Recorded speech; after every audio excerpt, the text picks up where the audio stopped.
नमस्कार मित्रगण, संस्कृत ज्ञान माला चैनल में आप लोगों का बहुत बहुत स्वागत है। आज यूजीसी नेट संस्कृत 25 कोड के इकाई 1 में वेदों के रचना काल के बारे में जानेंगे। तो चलिए शुरू करते हैं। इसमें सर्वप्रथम दिया गया है कि वेदों का रचना काल निर्धारण वैदिक वाङ्मय की एक जटिल समस्या है। विभिन्न विद्वानों ने अर्थात अनेक विद्वानों ने भाषा, रचना शैली, धर्म एवं दर्शन, भूगर्भशास्त्र, ज्योतिष, उत्खनन में प्राप्त सामग्री, अभिलेख आदि के आधार पर वेदों का रचना काल निर्धारित करने का प्रयास किया है, किंतु इनसे अभी तक कोई सर्वमान्य रचना निर्धारित नहीं हो सका है। भारतीय षट दर्शन, पूर्व मीमांसा, उत्तर मीमांसा, वेदांत, सांख्य, योग, न्याय, वैशेषिक एवं वेद भाष्यकारों ने वेद के अपौरुषेयत्व का कथन किया है, अर्थात ये सब वेद को अपौरुषेय मानते हैं और पूर्व मीमांसा वेद को नित्य एवं अनुत्पन्न मानती है।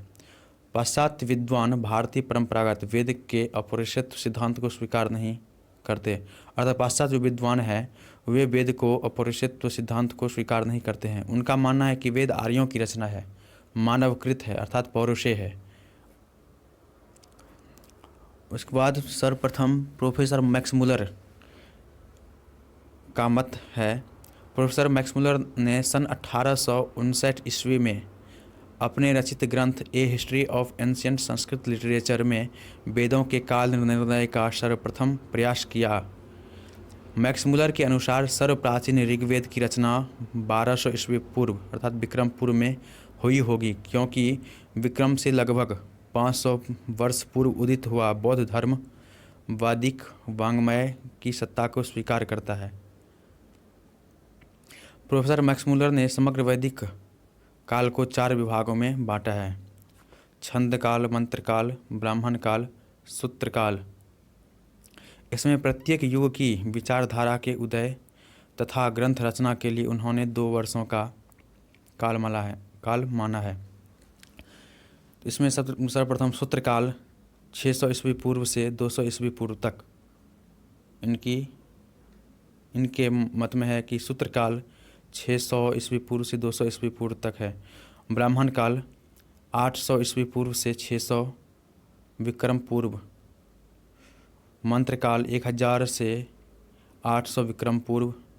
छंद काल 1200 से 1000 विक्रम पूर्व। उसके बाद सन 1890 ईस्वी में अपने प्रकाशित फिजिकल रिलीजन अर्थात भौतिक धर्म नामक अपनी पुस्तक में प्रोफेसर मैक्समुलर ने अपनी भूल स्वीकार करते हुए लिखे हैं कि इस भूतल पर अर्थात इस पृथ्वी पर कोई भी ऐसी शक्ति नहीं है जो कभी निश्चय कर सके कि वैदिक मंत्रों की रचना 1000, 1500, 2000 या 3000 विक्रम पूर्व में की गई होगी।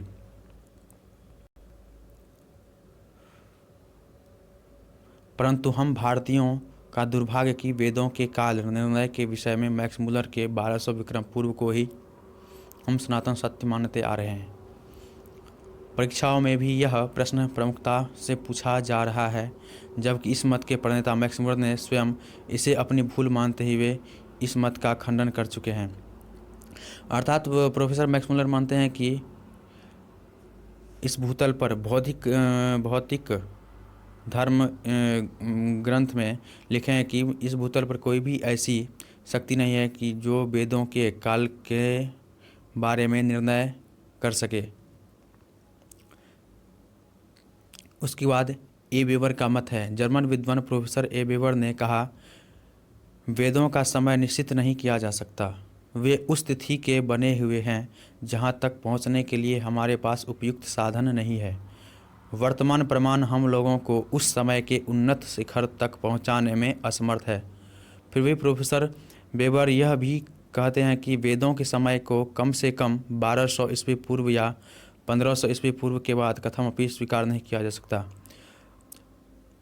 प्रोफेसर ने अपनी पुस्तक हिस्ट्री ऑफ इंडियन लिटरेचर में लिखे हैं कि any such of attempt of defining the relic antiquity is absolutely fruitless, अर्थात वेदों के काल निर्धारण के लिए प्रयत्न करना सर्वथा बेकार है। उसके बाद डॉक्टर जैकोबी का मत है कि वैदिक काल विषयक सिद्धांत ज्योतिष की आधारशिला पर अवलंबित है, जो बाल गंगाधर तिलक के मत से मिलता जुलता है। डॉक्टर जैकोबी ने कृतिका और बसंतपात के आधार पर वेद मंत्रों का रचनाकाल 4590 ईस्वी पूर्व तथा ब्राह्मण ग्रंथों का रचनाकाल 2500 ईस्वी पूर्व के पश्चात स्वीकार किया है। इस प्रकार संक्षेप में याकोबी के अनुसार 4500 ईस्वी पूर्व से 3000 ईस्वी पूर्व ऋग्वेद का रचनाकाल है और 3000 ईस्वी पूर्व से 2000 ईस्वी पूर्व ब्राह्मणों का रचनाकाल है। तो उसके बाद बाल गंगाधर तिलक का मत है कि लोकमान्य बाल गंगाधर तिलक ने ऋग्वेद में उपलब्ध ज्योतिष विषयक साक्ष्यों के आधार पर वेदों का काल 4000 से 6000 विक्रम पूर्व स्वीकार किया है। तिलक जी ने समग्र वैदिक काल को 4 विभागों में रखा है: अदिति काल, मृगशिरा काल, कृतिका काल, अंतिम काल। अदिति काल 6000 ईस्वी पूर्व से 4000 विक्रम पूर्व तक बाल गंगाधर तिलक मानते हैं। मृगशिरा काल 4000 ईस्वी पूर्व से 2500 विक्रम पूर्व तक, अर्थात ऋग्वेद संहिता का मंत्रकाल। उसके बाद कृतिका काल 2500 से 1400 ईस्वी पूर्व, अर्थात विक्रम पूर्व तक तैत्तिरीय संहिता व ब्राह्मण काल। मतलब 2500 से 1400 ईस्वी पूर्व जो है तैत्तिरीय संहिता व ब्राह्मण काल भी माना जाता है। अंतिम काल 1400 से 500 विक्रम पूर्व तक सूत्र ग्रंथों का रचना काल। लोकमान्य तिलक जी ने ओरायन के पश्चात लिखे गए अपने ग्रंथ Arctic home in the Vedas, जो कि बाल गंगाधर तिलक की रचना है, और इसमें वेद काल को 10,000 ईस्वी पूर्व बतलाया है बाल गंगाधर तिलक ने। उन्होंने विज्ञान तथा ज्योतिष के आधार पर यह सिद्ध किया है कि भारत में आने से पूर्व आर्य लोग उत्तरी ध्रुव में रहते थे और वहाँ पर भी वैदिक धर्म को ही मानते थे। ओरायन और Arctic home in the Vedas, ये दोनों ग्रंथ बाल गंगाधर तिलक के हैं। उसके बाद एम विंटरनित्ज का मत। विंटरनित्ज ने ब्राह्मण ग्रंथों, पाणिनि व्याकरण की संस्कृत भाषा तथा अशोक के शिलालेखों की भाषा, इन सब के वैदिक भाषा से साम्य को ध्यान में रखते हुए ऋग्वेद का काल जैकोबी तथा तिलक द्वारा निर्धारित तिथि 4500 से 6000 ईस्वी पूर्व के बीच में स्वीकार किया है। और उसके बाद दिया गया है कि भारतीय परंपरागत विचार। भारतीय परंपरावादी विद्वानों के मतानुसार वेदों का काल निर्धारण करना मूर्खता ही नहीं बल्कि असंभव है। भारतीय परंपरागत विद्वानों का विचार है कि वेद नित्य हैं और सृष्टि के प्रारंभ से ही वेदों का आविर्भाव हुआ है। ऋग्वेद का पूर्व सूक्त वेदों की उत्पत्ति के लिए स्वयं प्रमाण है। तस्मात् यज्ञात् सर्वभूतः ऋचः सामानि जज्ञिरे छन्दांसि जज्ञिरे तस्मात् यजुस्तस्मात् दजायत। उसके बाद भारतीय मत में जिस परमात्मा ने सृष्टि की उत्पत्ति की, उसी ने सृष्टि के पूर्व वेदों की रचना की होगी, इसीलिए वेद अपौरुषेय हैं, ऐसा भारतीयों का मत है। भारतीय परंपरावादी विद्वानों का कहना है कि सृष्टिकर्ता विधाता ने सृष्टि उत्पत्ति के पूर्व जिस विचारधारा की सर्वप्रथम कल्पना अपनी बुद्धि में की, वही आमनाय अर्थात वेद है। ऋग्वेद का ही कथन है, तस्मादृचोपातक्षण यजुस्तस्मादपाकयन सामानि यशलोमानि अथर्वांगिरसो मुखम।